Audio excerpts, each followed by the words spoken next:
Haleluya, salam sejahtera di dalam kasih Tuhan Yesus Kristus. Shalom Bapak Ibu, dimanapun kita berada, saya percaya kita selalu dalam perlindungan dan penyertaan Tuhan. Berjumpa lagi kita dalam program yang memberkati, menginspirasi, dan memotivasi kita. Program ini adalah pelayanan Infinity Ministry.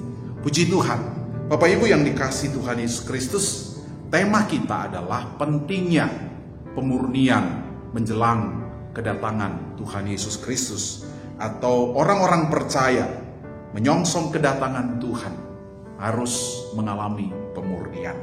Secara sederhana, istilah umum ya, pemurnian itu adalah pembersihan.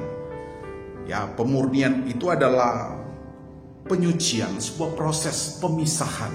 Ya, sebuah proses pemisahan atau suatu proses pemurnian untuk memenuhi tujuan. Kalau dalam konteks ini adalah sesuai dengan kehendak Tuhan.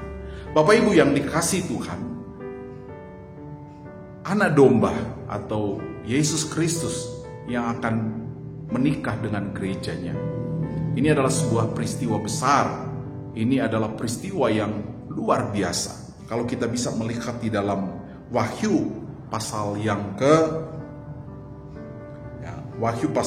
ke-19 ayat yang ke-7 sampai yang ke-8.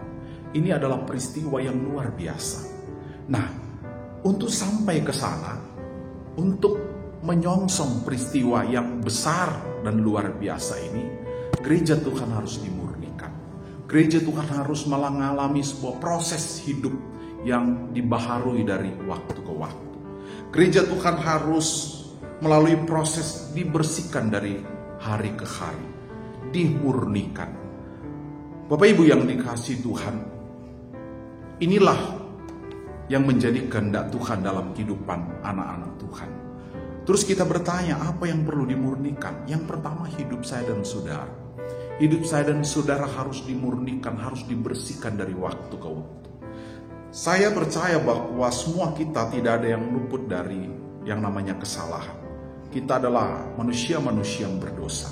Tetapi mereka yang dipulihkan, mereka yang dibersihkan, mereka yang dimurnikan adalah mereka yang terus memberi hidup mereka untuk dituntun oleh firman Tuhan dari hari ke hari, dari waktu ke waktu, mengizinkan kuasa Roh Kudus membaharui hidupnya, sehingga hidup kita tidak sama lagi. Hidup kita adalah hidup yang terus menyenangkan hati Tuhan. Yang kedua, apa yang perlu dimurnikan? Iman kita. Iman kita, iman bicara percaya kita kepada Tuhan. Percaya kita perlu dimurnikan. Karena mohon maaf bahwa hari-hari ini banyak orang yang percaya Tuhan, tetapi masih suka datang meminta kekuatan-kekuatan yang lain.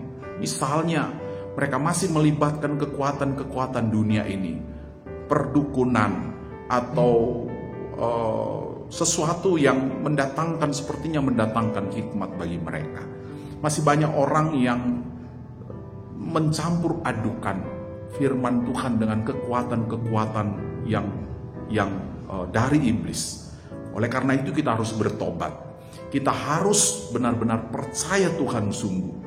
Hanya kepada Dia kita bergantung, hanya kepada Dia kita berharap dan berseru. Hanya kepada Dia yang menjadi dasar dari segala sesuatu yang kita kerjakan dan kita lakukan. Yang ketiga, apa yang perlu dimurnikan? Cinta kita kepada Tuhan. Kasih kita kepada Tuhan harus diuji. Apakah kasih kita hanya kepada Tuhan, ataukah mungkin kita sedang mengasihi yang lain, mengasihi dunia dan apa yang ada di dalamnya. Kalau kita mengasihi dunia dan apa yang ada di dalamnya, tentu kita jauh dari kasih Kristus. Ya, tapi kasih kita biarlah kiranya hanya kepada Tuhan. Ingat, jemaat Efesus dalam pemurnian Tuhan datang dan menegur mereka bahwa mereka telah meninggalkan kasih mereka yang semula. Kasih yang semula itu adalah kasih yang dimana mereka awalnya menggebu-gebu, berkobar-kobar, begitu semangat di dalam melayani Tuhan, begitu semangat di dalam mengiring Tuhan, tapi kemudian menjadi lemah dan biasa-biasa saja.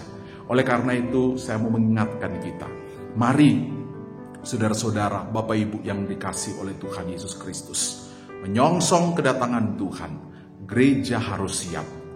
Gereja yang tidak siap adalah gereja yang nanti tidak akan bersama-sama dengan Dia. Gereja yang tidak siap, gereja yang tidak dimurnikan, gereja yang tidak tunduk untuk dibentuk Tuhan, gereja itulah yang akan tersingkir. Tetapi gereja yang menjaga hidupnya terus berkenan kepada Tuhan, merekalah gereja yang siap. Tuhan Yesus memberkati kita semua. Shalom.